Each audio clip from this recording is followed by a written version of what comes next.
I'm Charlotte McLeod with investingnews.com, and here today with me is Chen Lin of Lin Asset Management.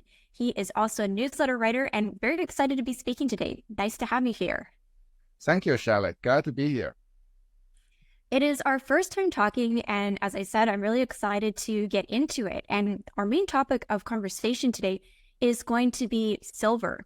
So a lot of excitement last month when we saw silver finally get past $30 per ounce. And I know there's been some ups and downs since then, but today we're above 30 once again. And in conversations I've been having, I've seen that excitement, but also a lot of questions about what's driving silver at the moment, what's started this move upward. So I wanted to start there with that broad question and just get your take on what's going on with silver. Yeah, absolutely. I'm so glad and so excited that you asked the question. That's silver, probably the metal with the strongest fundamental right now. Yeah, so silver, very exciting metal right now, and it'll be great to get into the specifics of what's going on there. For you, when you look at the market, what do you see as the main drivers? Oh, the main driver for silver is the solar panel. And many other apps, but solar panel is the most exciting one. For each metal in their phase, I went through a lot of boom and bust of different metals. Usually what happens, there will be one killer app for a particular metal, and then the demand just going through the roof, and the supply couldn't catch up with it. And then we have a huge spike. In the past 20 years, we have big run of the copper, right? Copper was the China housing boom. That was in around 2005, 2006, 2007. That was and 2004 as well. Those are from 70 cents to $4. That's incredible run, and a lot of wealth was generated, and I happened to get involved. There was the nickel boom. Nickel was stainless steel for Beijing Olympic, if you remember 2008. So that was a huge run to $20, huge profit. I mean, if you can take from a few dollars to $20 nickel, you make a lot of money. I happen to be involved and make a lot of money, like the Inco, Falconbridge, taken over multiple big banks. It was incredible. So when I look at silver is 2 years ago, I was looking for a killer app for silver, something that's demand just exploding, that beyond people's imagination. And then a lot of people were caught off guard, and then they will have to chase. So at that time, silver was, when I was make a call, silver $20, people think will be $20 forever. There was a lot of people, including a lot of analysts, that they just don't see the strong demand for solar panel, as well as I pointed out a year or two ago, the new technology use more silver because you want to be more effective. For the solar panel, you have more efficiency and need more silver. Both are turning to be true. So we are, for solar panel usage in silver, 2-3 years ago was 100 million. Last year was 200 million. And this year will be a very exciting year. Okay, because technology also transition, use more silver. So the Silver Institute came out with a report. They said we will increase by 40 million ounce, 40 million. And I publicly challenged them because from all the data I got is 100 million ounce increase. So from 200 million to 300 million. But they just came out with a new report from Germany. Just came out over the weekend. They see a acceleration of solar panel from EU, from AI, from all the other things. If they're right, we're looking at 200 million ounce of extra silver. So this year will be 400 million. 200 million versus our Silver Institute estimate was 40 million. You think about it. So, I give our friend Silver Institute credit. Every time they correct, their correction has been correct. Okay, so but they're very behind. They're very, very behind. You look at last year, the year before, they're far behind, but eventually they'll get it right. But after the year passed, you can calculate how much silver is used, and they have been honest with that number. So I think they will have a big correction coming. But market didn't see it. We can see it. So if we got to 400, and then from this ramp up of solar panel from AI, from all these, we can see 500 next year. So, and then each year, the silver total produced worldwide production is 800, plus recycle maybe 200. And there also the myth say, oh, the solar panel, why don't you recycle? That's the same thing. I think same thing happened in the old copper boom. The Chinese, the China building. They say, oh, why don't you recycle from old building the copper? Right? So it's the same thing, and people don't believe it until they were destroyed. So I think this is something for real, and I call silver to go to 50. Once people see what's coming, $50 is really, it's not the final step. It's probably just the first step for silver to go. I'm very, very excited about that. A lot of exciting things going on and quite a number of points to follow up on. Just because you were mentioning the importance of solar and other tech uses for silver that are really growing right now, we hear about silver as a precious and an industrial metal as well. Do you think the industrial side is starting to take over for silver? No, I think silver had both sides. It used to be a precious metal, as early as 1940s. I think Roosevelt in the United States got all the silver from China because of the war, because of the Second World War, you need to buy the stuff, so they got all the silver. Eventually, I think in the past, I would say 70 years, 50, 70 years, they don't regard, as the central bank don't regard silver as a precious metal, so they start abandoning any silver standard, that they sold out all the silver inventory. The silver is used mostly, people think, they think it's an industrial metal. That's fine. That's fine with me. If you think it's industrial metal, let's just look at industrial metal. And then I see the huge supply-demand gap. Will silver become precious metal? Possible. My answer 2 years ago, I gave the same answer as this year. Right now, is if silver getting more expensive, it will become a precious metal. So if silver breaks 100, people will think silver precious again. Okay, so for us, for our investors, this is once a lifetime opportunity. You're buying silver still at $31 today. It's still at a lot of miners, silver miners they're making money now. They're not making a lot of money, and we have a huge deficit, mountains of deficit coming, and silver is used. Not just solar panel and also other things, but solar panel is a driver for the industrial demand.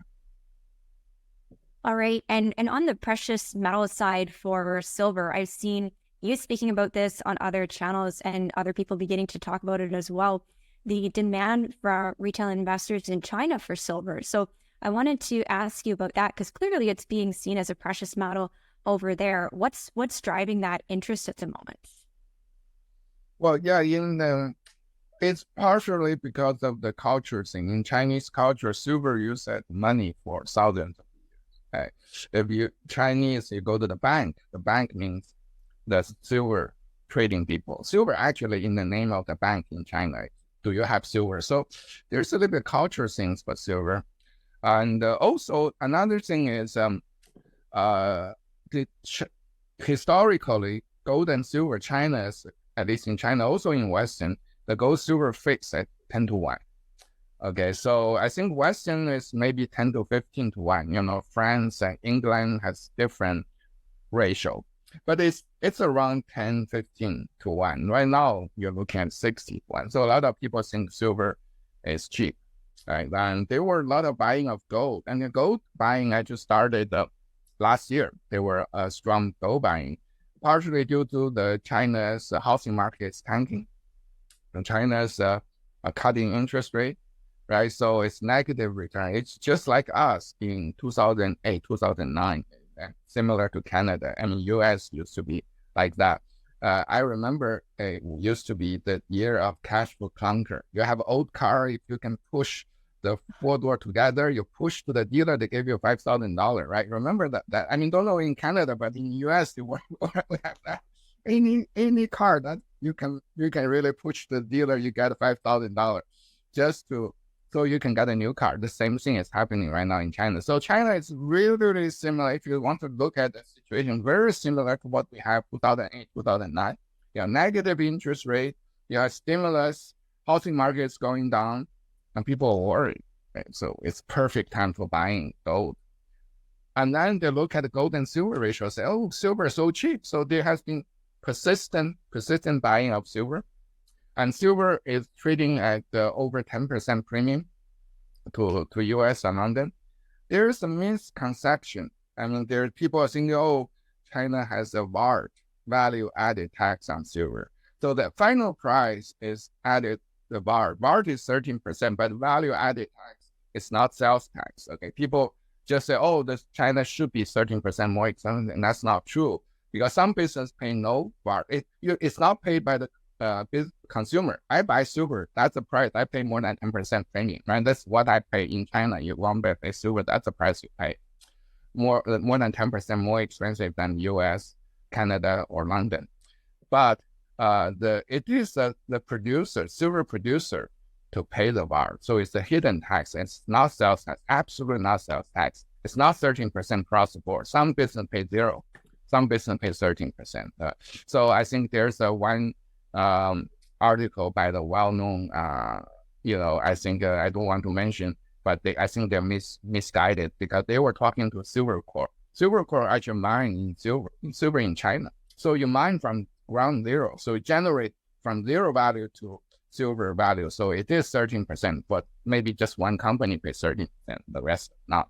Most maybe one or two. So it is a very variable, and then Chinese people are paying a premium. That's most important, premium to US or London right now, 13%. I mean, 15%, around 15%. So it's getting very exciting. Recently, we have a pullback of the silver price. So there's a little bit confusion. There's some profit taking there, if we can got washed out. But if silver start right, oh, wow, this is sky is the limit. I mean, I'm very excited because the silver can move very, very fast. Historically, from $30, if you break $30 to $50 only lasts a month or two. So I'm looking forward to that. Yeah, maybe we can talk a little bit more about that path to silver all the way up to $50, because I know that's a number that gets people really excited. I know I've seen in previous interviews, you had said maybe we could even get there by June, which is this month. So I'm wondering if you still have that in mind, or maybe this is getting pushed out later this summer. What does that path to 50 look like? Right. That was based on the historical number. Historical, if you look at the two spike to 50, only within a month or two. And then my theory is a modern day with all these machine trading, AI trading, it will be faster than before. So it can happen in a month or so. It didn't happen. So far, well, we almost June is almost over. It's not happening, but watch out. I mean, my point is when the spike can be very, very sharp. Last spike we have like every day silver go up $1 a day, and the next spike can go up a few dollars a day, and all the way to 50. And I don't think we'll stop there. Once we probably will penetrate 50, and I think we probably hit 100. But long term silver price, okay, I see $30 to $50 as a very fair value, very very fair range. So, passing your seatbelt. Yeah, that was going to be exactly my question, because those previous times when silver went up to that $50 level, not quite to 50, but nearly there, it was very short and fast, and we went back down. So this time, though, could be different. If we get to 50, it could start to make a floor there. Is that what you're thinking? Yeah, I think 50 will be the first step, and they'll probably consolidate for some, if I would guess, but nobody can really predict the future. Okay, that's a forward-looking statement. But it probably consolidate. I see it will have a next wave go to 100. The key is really people really fully understand, fully appreciate the actual deficit of silver, right? Because right now, if you look at the CNBC, they call this the Silver Institute. They said Silver Institute prediction was 200 million last year, 240 this year, roughly. Okay, so but if people see it's not 200 but 400, people will get a shock, right? Well, the German report came out over the weekend, was not 100% sure, I have to say. They are anticipating a ramp up of solar panel in the second half of the year. So that's something we need to observe. Okay, so and also I said in the various interview in Kitco, including Kitco, I said we could have 500 million deficit. It's also a forward-looking statement. So, but that require a few things to happen. But I think we have very good chance of that happening. If investor around the world see the deficit so big, the real deficit this year 400, next year more than 500. I think silver $50 is too cheap. Do you think? We need to produce a lot of silver. This is exactly one of the questions I have. And I know you've been talking about how the Silver Institute will readjust its numbers, but I believe, according to its forecast, so we're heading into the fourth year of quite a sizable deficit in 2024. How come the price hasn't really moved despite these deficits, which may be even larger than the numbers show? I think it's first of all, silver has been one of the worst performing metal for the past 100 years, maybe almost 100 years, right? So the people's people still have the old mindset. It's very hard to change people. I talked to a lot of very well-known analysts, very well-known. They always try to find a reason to reject the silver shortage. That's the first instinct. They say, oh, how about recycle old solar panel? Solar panel is going like this. You recycle first, it's down here. It's very little can be recycled. And each solar panel lasts 20 years. You mean you like recycle the solar panel 20 years ago. And also you recycle it, you cannot get all the silver out. It's very, very fine silver line in the silicon wafer, right? So there's a lot of issues. The same thing happened in copper. So my take is once we get there, people will find a reason to justify the price. So let's go to $50, and then people look back and say, oh yeah, $50 is it's the right number. So I look forward to that. I'm quite excited. Yeah, it sounds like we need to have that attitude adjustment. So, okay, if we look at silver, clearly there's a lot more room for it to move in what you're seeing coming forward. So how are you getting exposure to silver right now? Are you looking at physical metal, ETFs, stocks? How are you approaching it?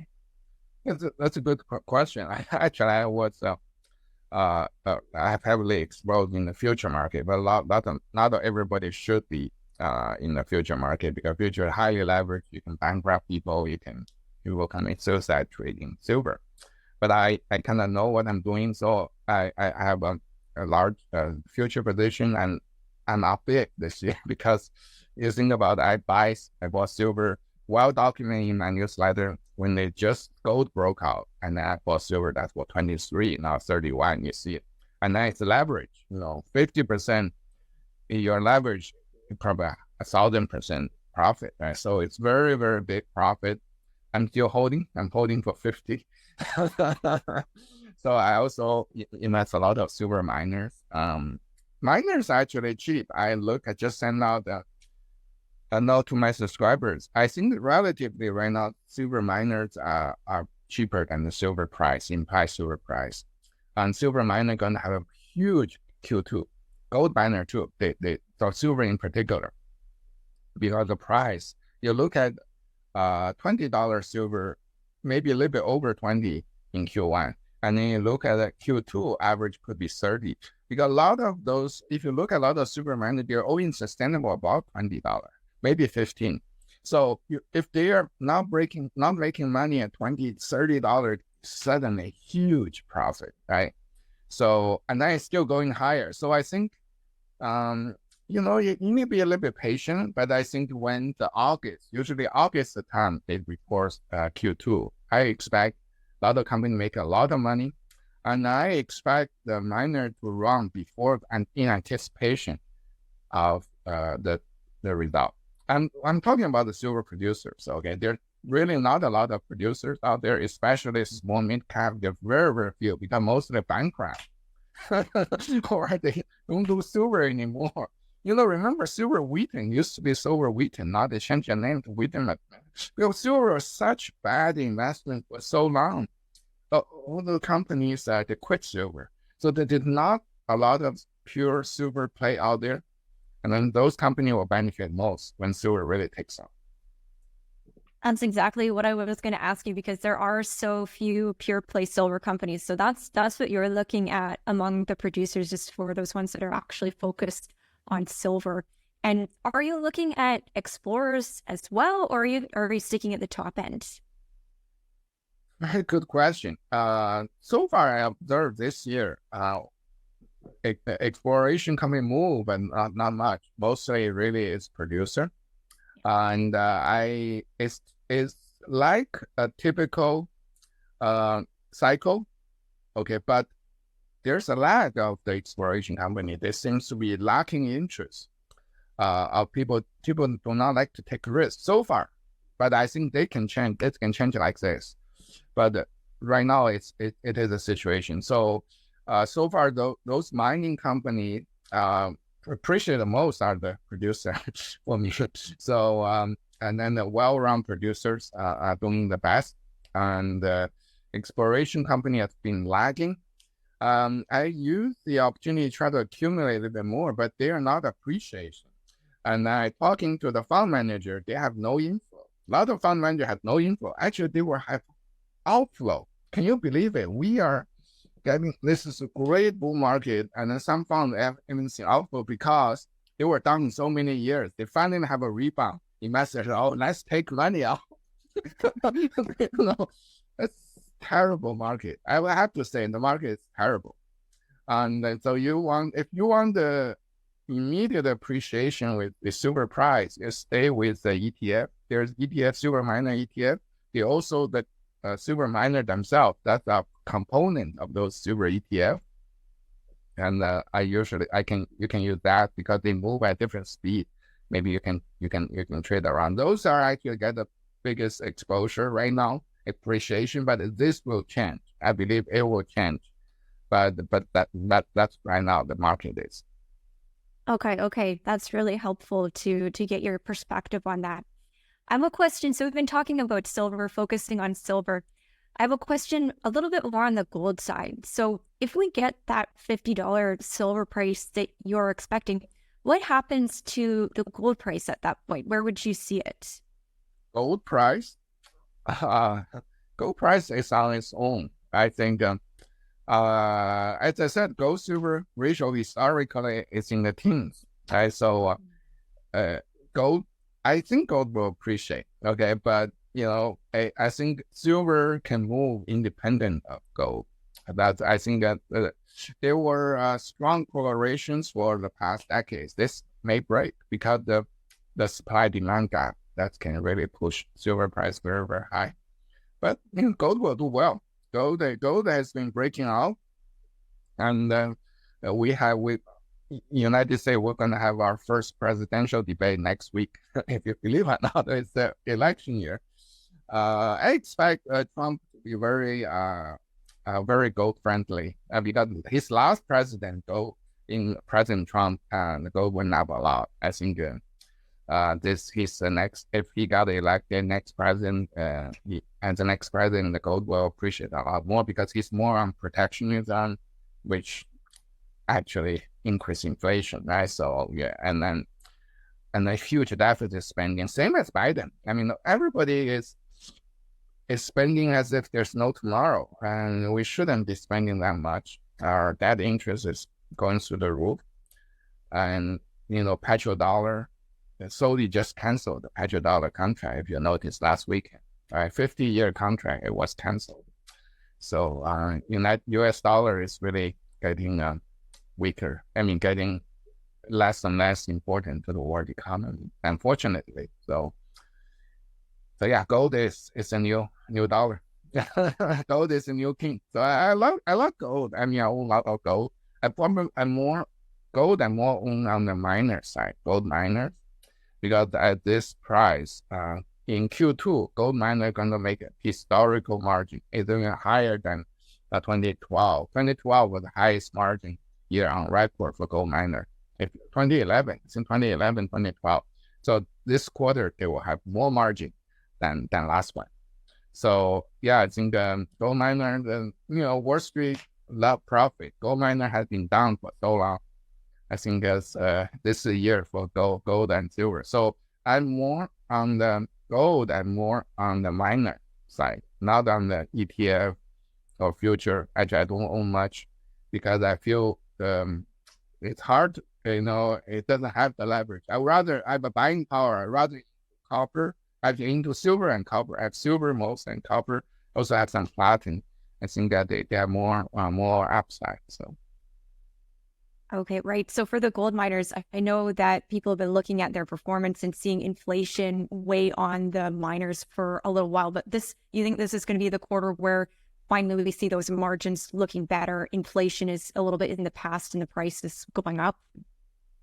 Yes. What happened? You see the oil price stabilize. Okay, so the biggest for them is energy, labor, energy, and material. That's the three biggest costs for the gold mining industry. Energy stabilized, labor costs start to stabilize, and the material actually went down a little bit because steel price are down, machinery.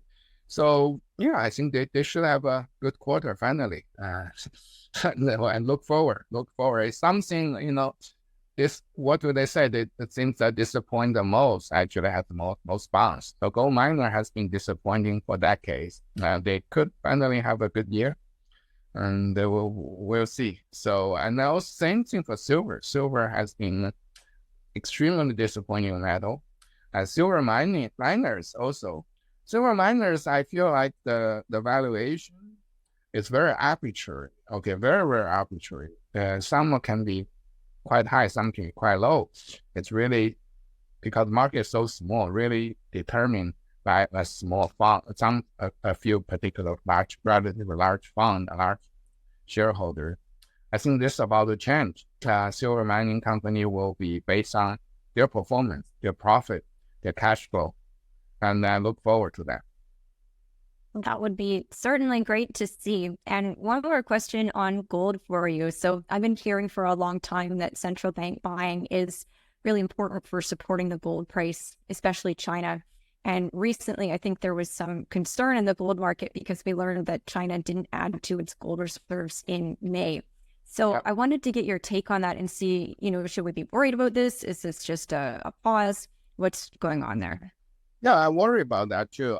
When I saw that, actually, I didn't know that gold could be finished for the summer. We'll go back to September to see another strong rally again. The Chinese central bank, if you look at the history, April they bought a little bit. They didn't buy a lot. So I thought, me and many others, I thought May they was also buy a little bit, just symbolically to buy some to make a statement. But no, they didn't buy any. Actually, that's quite negative to gold market. But still, you see the gold that start bouncing back. So for gold, actually, it's range bound. You see 2,300, 2,400 has been a pretty stable range bound.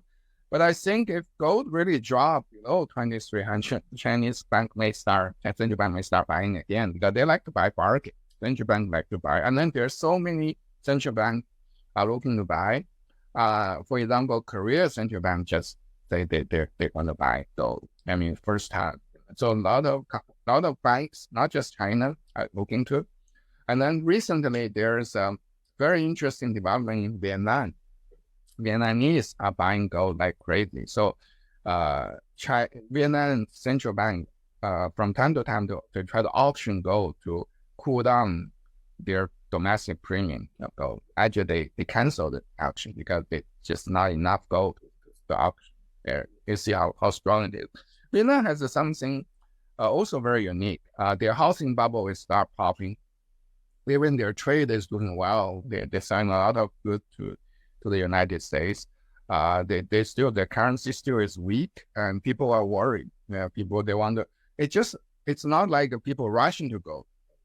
People same thing. They say, oh, Chinese buyer investors rushing to gold. No, it's not true. They just put a very small saving into gold, very small amount. Same thing in China. They tend really not going like crazy on that.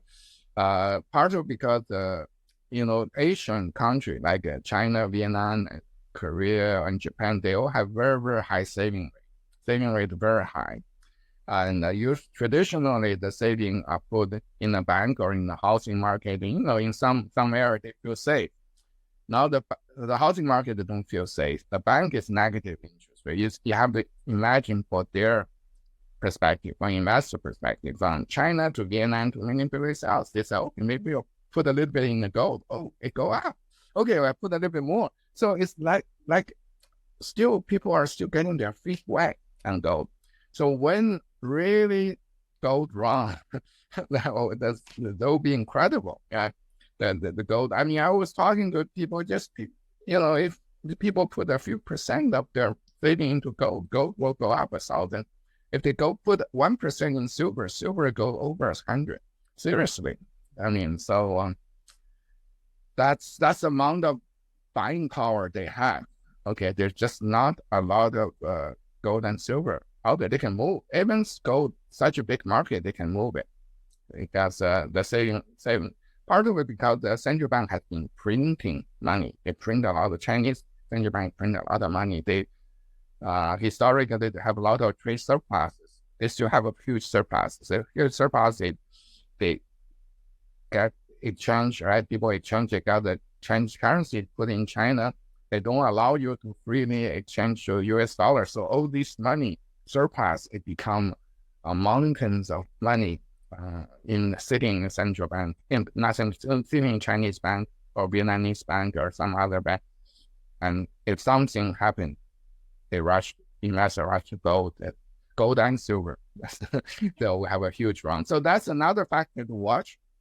And right now, the only a small, not a big amount of, big trend. It hasn't really crazy yet. So I just think this is really begin, and we should watch it. I mean, other people, I just did a webinar, and they said, "Oh, you're the China expert." I said, I don't want to be a China expert. I just want to reflect what's happening in Asia, and then tell American investors this is what's happening. Okay, and then they haven't really waking up yet. So wait until they wake up for gold and silver. Okay, really good to get into that as well. And so we're coming up on the end of June, which means we're going to be heading into the summer, which typically in the research sector, these are slow ones, which maybe not, it will be the case for gold and silver. We'll see. But as we head into this period, are there any other thoughts you would leave investors with or things that you're watching that you would want people to be aware of during these months? Yeah, the China central bank stopped buying gold, actually, as I said to my subscriber, I actually reduced significantly my silver position as well, and other commodity, because I thought my initial thought was this: if this main driver is not there, we will have a very stable summer, consolidating summer, and then see you in September type of attitude. But it seems to be they don't give. There's no rest. Like recently, you see what happened was, in the past few days, the copper squeeze still coming back again, and the copper stock backwardation start show up, which means they're squeezing the shorts again. Last time they squeezed shorts is copper over $5, and it seems like there's still a lot of short position out there, and then trader want to squeeze them. So. Even in the summer should be a nice and quiet period, but may not happen. Each year is different. Put it this way, I think investor, instead of spending all your time on the beach, should take a look at the market. It's very exciting. What I see, my point is that once investors see the huge deficit, they see truly the huge deficit of silver go to 50, just like that, just on the heartbeat. So I hope while you're enjoying the summer, you don't miss one of the greatest run of silver. Okay, so we can go to the beach, but we have to pay attention to silver and hopefully get positioned while we're there. I think that's a nice note to leave it on. Thank you very much. Thank you. Nice talking to you. Great to have you, and hopefully we have you back. We can check in after the summer and see what actually happened. Really good to have you. And once again, I'm Charlotte McLeod with investingnews.com, and this is Chen Lin. Thank you for watching. If you like this video, make sure you subscribe to our channel. We'd also love to hear your thoughts, so leave us a comment below. We'll see you next time.